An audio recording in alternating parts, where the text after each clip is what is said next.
Let freedom ring this afternoon at 2 with Sean Hannity, right before Joe Walsh at 5 on AM 560. The Answer. Ow!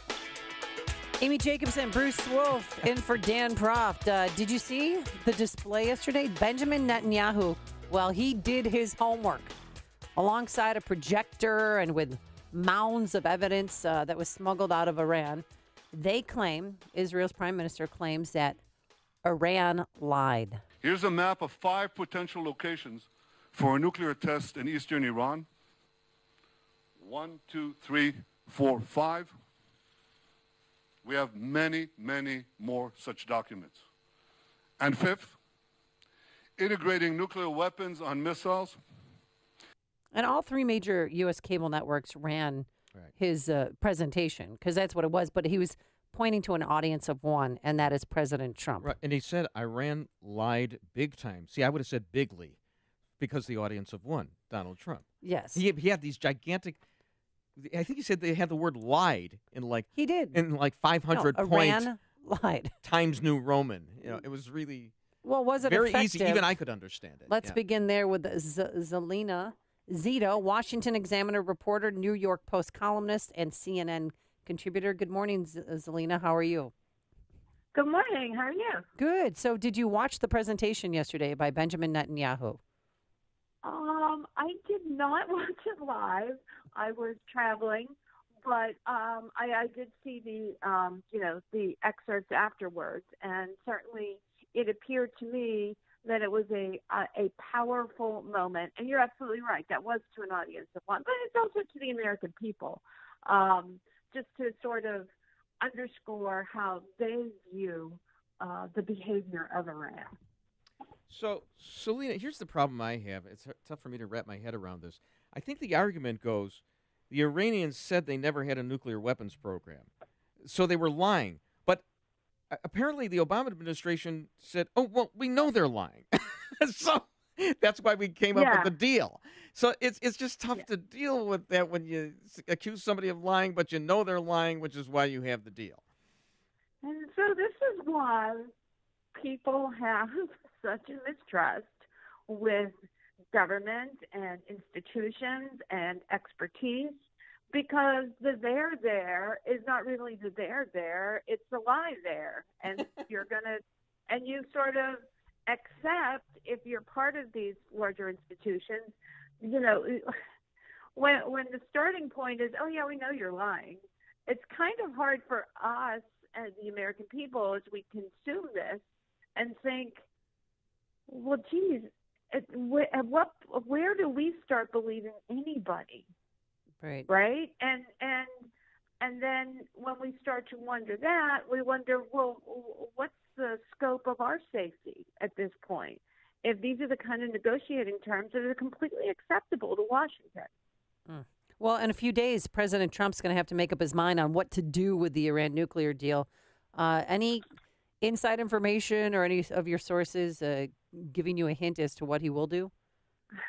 Well, my sources tend to be people that are out in the country and not in D.C., but I will say, based on President Trump's sort of past behavior, so you look at people's pattern of behavior to look for clues as to how they respond to things like this, and I suspect that you will see a massaging of the of what happens with the Iran deal with some strong words and likely some warnings that, you know, things going forward are going to continue to change and evolve.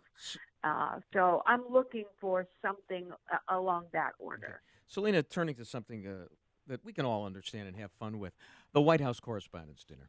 So Michelle Wolf, was she insulting Sarah Huckabee Sanders' physical appearance? Because I've been getting into debates with people over this. I think she did, but other people say, oh, no, when you talk about the Handmaid's Tale woman, that's just a political thing. It's not about the fact that she's rotund. How did you take it? Well, I was there. Oh. And, okay. and look, there were very few people in that room, whether you like the press corps or not, that were comfortable at all with the bulk of that routine or skit, or I'm not sure what the term is you to describe that, but in particular with Sarah Huckabee Sanders sitting there, of course she was insulting her. And the people that are arguing against that, I would challenge them to be put in the same position. No, but here's what I'm asking, Salena. Here's what I'm asking. And you can understand, a certain amount of insults you have to take that, but were they about her physical appearance? Yes. And see, Maggie Haberman said that too. But then of the New York Times. But then you get other people who are saying, "Oh no, it wasn't physical at all. It was all political." Now, how can people hear the same thing and interpret it differently? Well, I mean, it's America. We all see, and we have a tendency of doing that. No. And you all come from your perspective, but most importantly is how it. I mean, every woman that I talked to was like, "Oh my God, that was awful. That was so insulting about her appearance." So I'm going to go with the bulk of women, including myself. If that was me, I would have been incredibly insulted. Now let me ask you this. Yes. Let me ask you this. Okay, you're a woman. I mean, are we having a double standard? I'll play the devil's advocate now. I mean, aren't men supposed to take this kind of grief about their appearance? Oh, Why no. can't a woman take it? No, I'm just saying that the insults were specifically aimed at female parts and female traits in their appearances. If the flip was done with the same kind of insult as a man for their traits and their appearances, absolutely. I don't care if you're a man or a woman or a cat or a dog. I mean, when people insult you and your appearance, there's a way to do it and singe, and then there's a way to do it, and then you just club someone over the head with it. Right. And she was doing some serious clubbing. Well, Michelle Wolf she spoke with Fresh Air on NPR, and she said that people weren't laughing at her jokes because they didn't want to seem partisan on camera. No.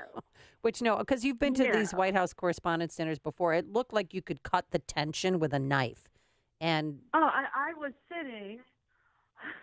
I took as my guest Democratic Senator Bob Casey and his wife Therese, and we were incredibly uncomfortable.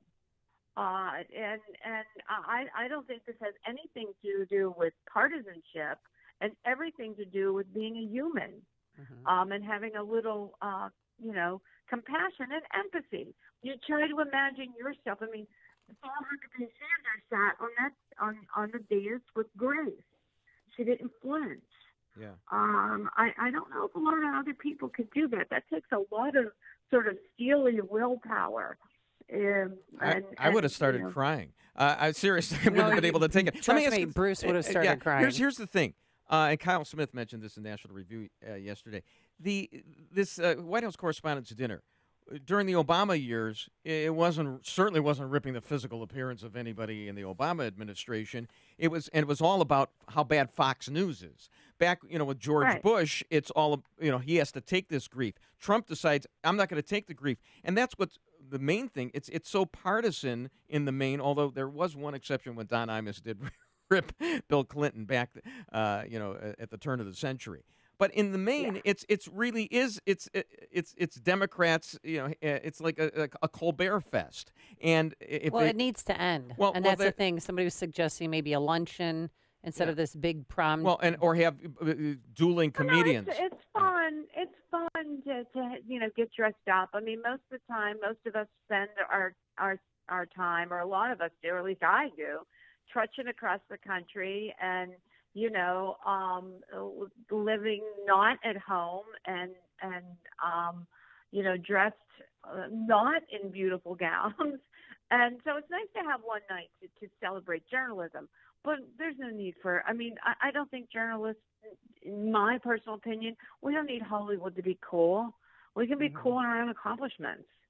Tell that to the White House Correspondents' Dinner, because they invited all these celebrities over the years so they could rub elbows with the celebs. I mean, yeah, absolutely. I mean, it's fine to have them there, but I don't think they need to speak. Right. Why do they need to speak? There's such great journalists out there that have incredible stories to tell. people that, have done great work on poverty, on the water crisis in Flint, have traveled and put their lives in danger in the Middle East. Have someone like that talk.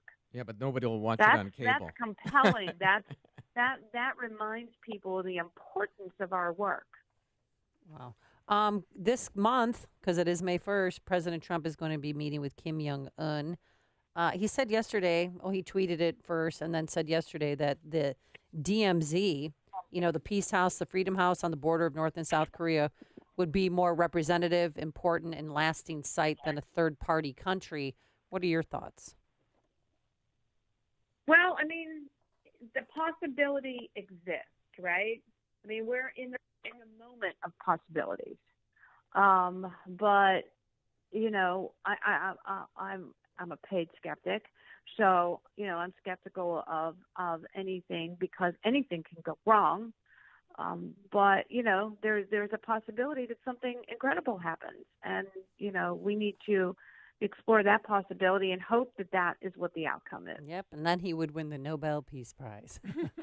All right, well, thank you so much. We're going to have to leave it there. Salena Zito, thank you so much for joining us. We appreciate it. Thanks so much for having me. Washington Examiner reporter, New York Post columnist, and CNN contributor. She joined us on our Turnkey.Pro answer line. This is The Morning Show.